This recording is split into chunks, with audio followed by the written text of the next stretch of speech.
ఓం శ్రీమాత్రే నమః. శ్రీ శివాయ గురవే నమః.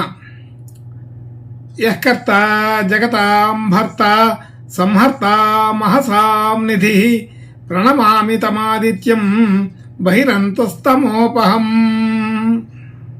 ముందుగా వీక్షకులందరికీ మహాశివరాత్రి శుభాకాంక్షలు.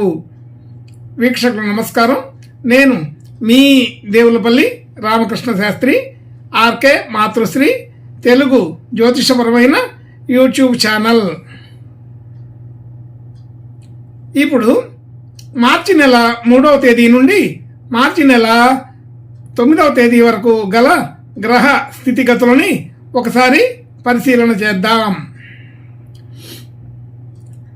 కుంభరాశిలో రవి, బుధ, శని గ్రహాలు,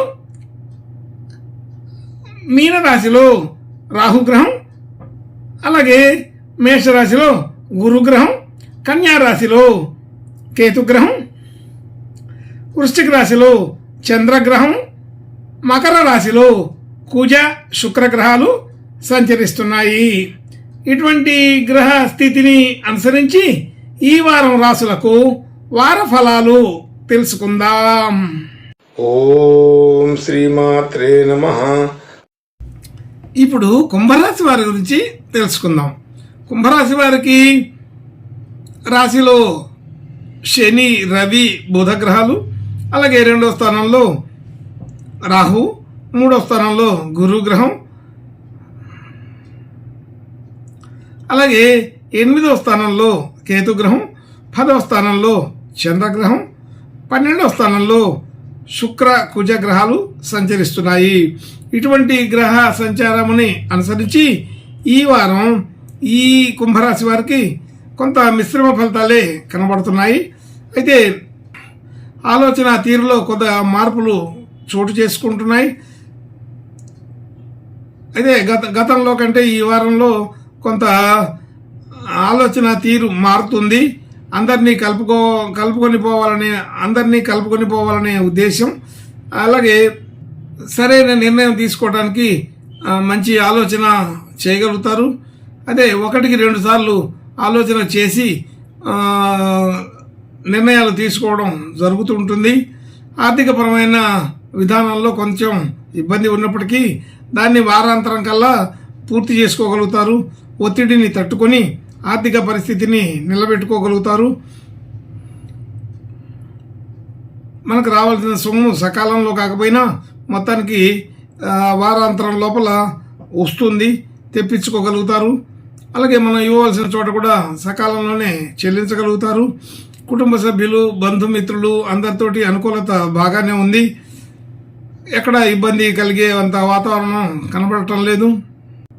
అలాగే గృహ వాహన యోగాదులు సాధారణంగా ఉన్నాయి. పెద్దగా ఇబ్బందికరమైన విషయాలైతే కాదు, కానీ ఆర్థికపరమైన ఒత్తిడి అయితే కొంత పెరుగుతుంది. ఆ ఒత్తిడిని తట్టుకోవడానికి చేసిన ప్రయత్నాలు వారాంతరం కల్లా ఫలిస్తాయి. అలాగే విద్యార్థులకి విద్యా అవకాశాలు బాగా ఉన్నాయి.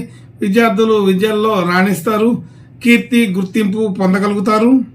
మిత్ర బృందం యొక్క సహాయ సహకారాలు అందుతాయి. ఆరోగ్య విషయాల్లో కొంచెం స్వల్పమైన ఇబ్బందులు కలగవచ్చు. ప్రేమ సంబంధించిన విషయాల్లో కొంత ఇబ్బందులు ఉన్నాయి. అటువంటి విషయాలకి వాటి జోలి వెళ్లకుండా ఉండడం మంచిది. అటువంటి సమస్యలు ఏదైనా ఉంటే వాటిని పరిష్కారం చేసుకోవడం మంచిది. అలాగా భార్యాభర్తల మధ్య అనుకూలత బాగానే ఉంది. ఇబ్బందికరమైన వాతావరణం ఏమీ ఉండదు. స్వల్పమైన విభేదాలు, మనస్పర్ధలు వచ్చినా కానీ తొలగిపోతాయని అర్థమవుతోంది. అలాగే మనం పెట్టిన పెట్టుబడులు అన్నీ కూడా వృద్ధికరంగా మారతాయి. కొత్తగా పెట్టుబడులు పెట్టడానికి మాత్రం ఇది సరైన సమయం కాదు, అర్థం చేసుకోవచ్చు. భాగ్యస్థితి ఉన్నతంగా ఉంది, కానీ ఆ విధానంలో మనం పెట్టిన పెట్టుబడులని తీసుకునే అవకాశం తక్కువగా ఉంటుంది. ఆర్థికపరమైన కొంత చిన్న సమస్యలు వచ్చినప్పటికీ అవన్నీ వారం చివరిలో పూర్తి చేసుకోగలుగుతారు. వాటన్నిటిని కూడా పరిష్కారం చూడగలుగుతారు. భాగ్యస్థితి మంచి వృద్ధికరంగానే ఉన్నదని అర్థమవుతోంది. అలాగే ఉద్యోగ సంబంధించిన విషయాలు, ఉద్యోగ వ్యాపారాది విషయాల్లో కూడా అనుకూలత బాగానే ఉంది. ఉద్యోగులకి మంచి గుర్తింపు, కీర్తి కలిగే అవకాశం ఉంది. వారు చేసిన పనులకి అభినందనలు దొరుకుతాయి. అలాగే వారి పనిలో మంచి విధానాన్ని చూడగలుగుతారు. మంచి కీర్తివంతమైనటువంటి పరిస్థితులే కనబడుతున్నాయి.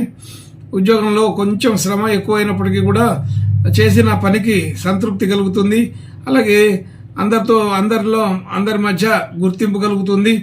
అలా వ్యాపార లక్షణాలు కానీ, వృత్తిపరమైన విషయాల్లో కానీ ఈ వారం మంచి అనుకూలతనే ఉన్నది. ఆశావహంగా ఉంది. అన్ని రకాల విషయాల్లో కూడా మనకి అనుకూలమైన వాతావరణం క్రమంగా కలుగుతుంది. వారం చివరి వరకు వేచి చూడాల్సిన పరిస్థితి అయితే ఒక్కోసారి ఉంటుంది. ఏలినాటి శని ప్రభావం కొంత కనబడుతోంది. అయితే వారం చివరి రోజుల్లోనే ఎక్కువ అనుకూలమైన వాతావరణం చూడగలుగుతాం. వృత్తి వ్యాపారాది విషయాల్లో కొంత నెమ్మదిగా నడుస్తుంటాయి కాబట్టి నెమ్మదిగా జరుగుతుంటాయి. అయినప్పటికీ కూడా అది అంత ఇబ్బందిగా అనిపించకపోవచ్చు. అలాగే కుటుంబ సంబంధించిన విషయాల్లో కానీ, మరి ఆర్థిక పరమైన ఒత్తిడి వల్ల కానీ కొంత ఖర్చులు అధికంగా అవుతుంటాయి. ఖర్చుల విషయంలో దానికి తగినటువంటి ప్రణాళికలు క్రమక్రమంగా చేసుకోగలుగుతారు. అయితే అన్నిటినీ కూడా ఎదుర్కొని ఈ వారం కష్టసాధ్యమైన విషయాలను కూడా సుసాధ్యంగా చేసుకొని ముందుకు వెళ్ళే అవకాశం ఉన్నది. అయితే శుభ లక్షణాలన్నీ కూడా వారం చివరిలోనే ఉన్నాయి అని గుర్తుంచుకోవాలని. 7, 8, 9 తారీఖుల్లో మంచి అనుకూలత ఉంటుంది. ఈ మధ్యకాలంలో సాధారణ ఫలితాలు ఉంటాయని అర్థమవుతోంది. ఇంకా మంచి శుభ లక్షణాలు కలగడం కోసం ఈ కుంభరాశి వారు ఈ వారం ఈశ్వరుని ప్రార్థన నమస్కారాలు చేసుకుంటే మంచి అనుకూలత ఉంటుందని తెలుస్తోంది. శుభం భూయాత్. ఓం శ్రీమాత్రే నమః.